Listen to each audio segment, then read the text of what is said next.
Hey guys, কি খবৰ? আশা কৰিছোঁ চবে ভালে আছে। আজি বনাম ৰুটি আৰু চব্জি। গাইজ, এতিয়া মই ৰেডি কৰি ল'ম চব্জিখিনি। মূলা, আলু, বিলাহী, অমিতা আৰু মটৰ এনেকৈ কাটি লৈছোঁ। অমিতা আৰু ভিজাই ৰাখিছিলোঁ মটৰ, সেয়েহে এতিয়া মটৰখিনি মই ধুনীয়াকৈ ধুই ল'লোঁ আৰু গোটেইখিনি ৰেডি কৰি ল'লোঁ। ইয়াতে লৈছোঁ এটা পিঁয়াজ, এটা নেহৰু, 2 খিলা তেজপাত, 2টা কেঁচা জলকীয়া আৰু 2টামান শুকান জলকীয়া। আৰু মই ইয়াতে পিঁয়াজ, নেহৰু, আদা, নিমখ, হালধি গুড়ি একেবাৰে দি লৈছোঁ। অলপ ধনিয়া গুড়িও দিছোঁ আৰু দিলোঁ জলকীয়া গুড়ি। এতিয়া গোটেই চব্জিখিনি ৰেডি কৰি লৈছোঁ আৰু এটা কুকাৰ বহাই দিছিলোঁ মই আগতে, গৰম হৈ গৈছে। ইয়াতে মিঠাতেল দি কেইটামান জিৰা দি দিলোঁ।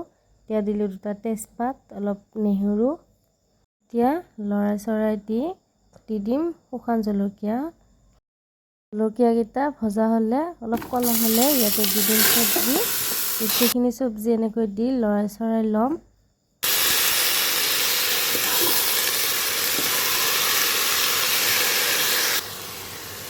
এতিয়া চব্জিখিনি লাৰি এখন ঢাকনি ঢাকি ৰাখিম।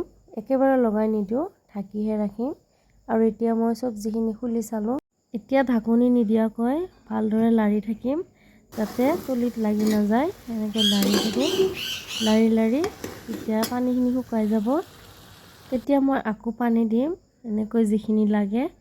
মোক এইখিনি লাগিব মোৰ চব্জিখিনি সিজিবৰ কাৰণে।